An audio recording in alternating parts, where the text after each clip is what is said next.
stop conducting wars against Israel's neighbors, lower the tenor of violence, and what I didn't have a chance to say a moment ago is that we need to start reducing America's petroleum consumption so that petroleum-bearing areas of the world aren't just taken off the table. They cease to become strategic, they cease to become places where we need to send the military to control our access to petroleum, because I envision a future in which we just don't rely on it anymore. It's key, it's the essence of the problem.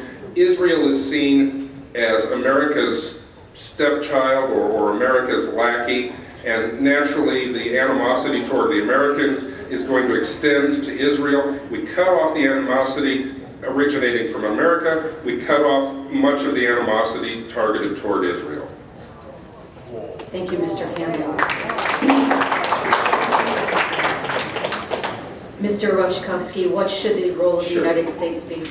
I think we do have a role of bringing the parties to the table. But when we bring the parties to the table, we need to also stand with our ally. We need to make it clear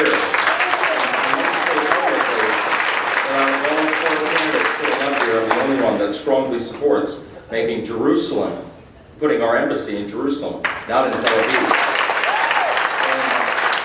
And I paper about this, saying that, recommending that the nation of Israel should actually move their embassy to Philadelphia. If we're not going to acknowledge Jerusalem as their nation's capital, why not them acknowledge our first capital by moving to Philadelphia? But I strongly support the fact that we need to bring the parties to the table, but we also need to make it very clear that we stand with our allies. We have such a hypocritical record in the United States of standing with our allies, be it with Poland, be it with Taiwan, now be it with Israel. And this administration needs a check and balance of someone in Congress that will hold them accountable.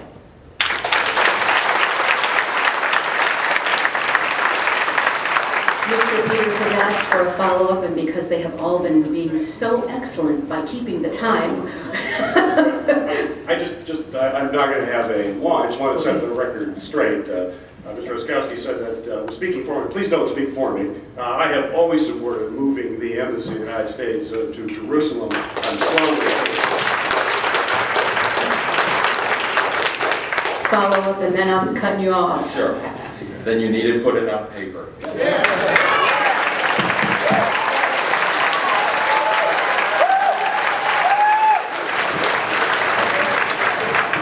But my friend just needs to learn how to read, I think.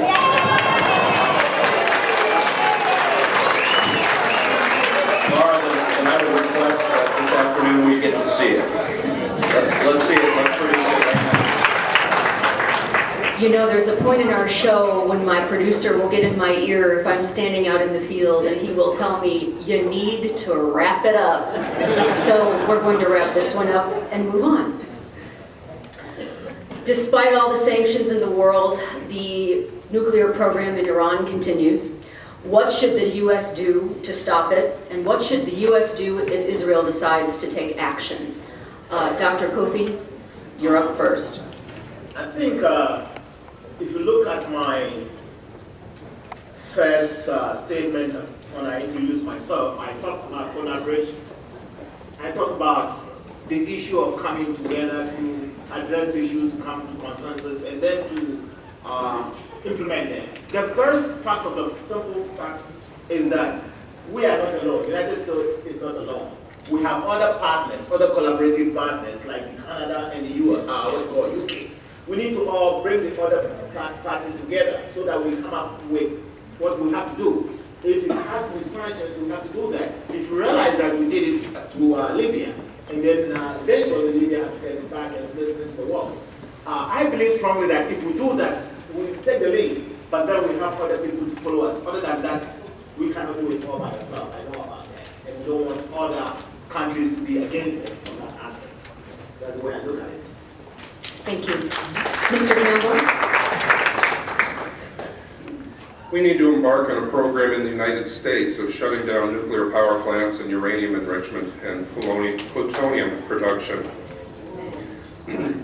The nuclear weapons and power industry has been a failure of the past that we should not continue, not repeat. We have monumental stockpiles of radioactive waste endangering our health. We have spent a tremendous amount of money developing a relatively small amount of electricity. It has been the most costly method of producing electricity ever invented.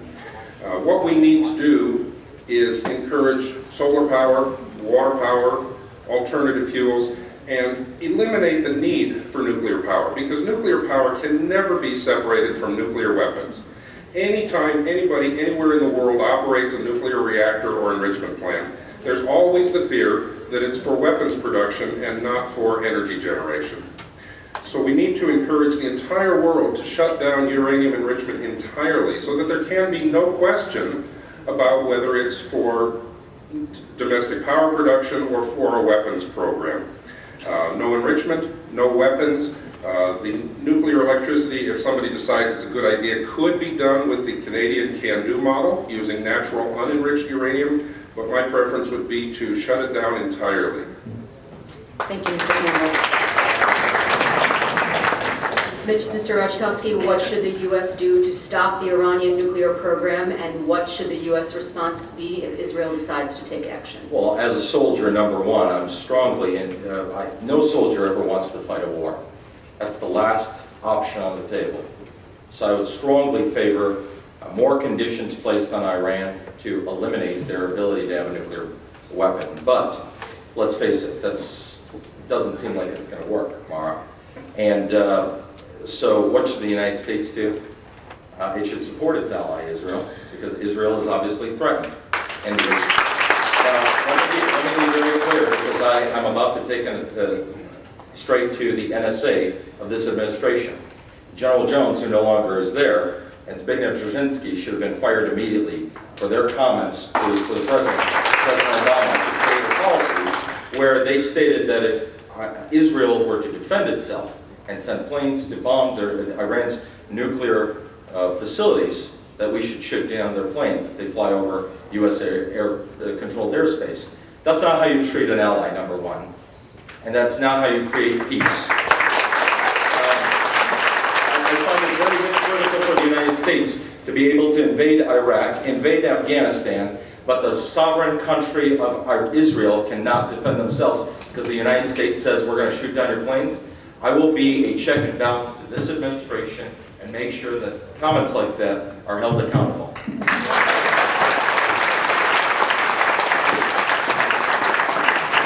Mr. Peters.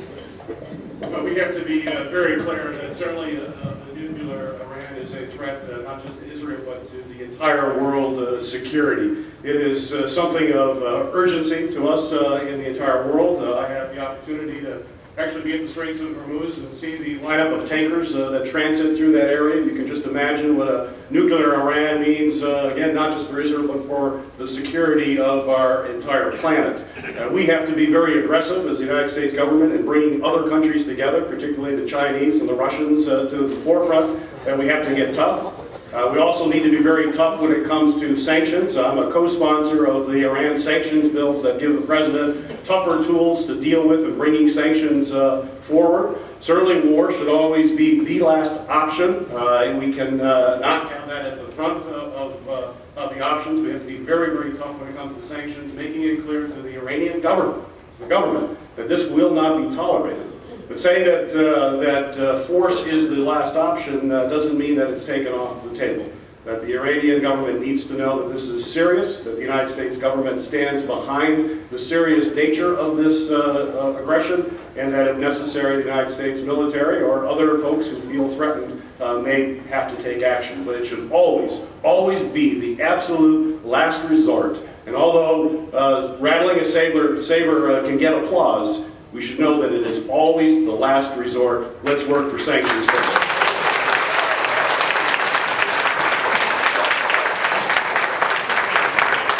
Mr. Raczkowski has asked for a follow-up. I just wanted to reiterate one very important thing. The Chinese and the Russians at the table, they will not support this. They will never be our friends. And the Russians are the ones that are feeding Iran.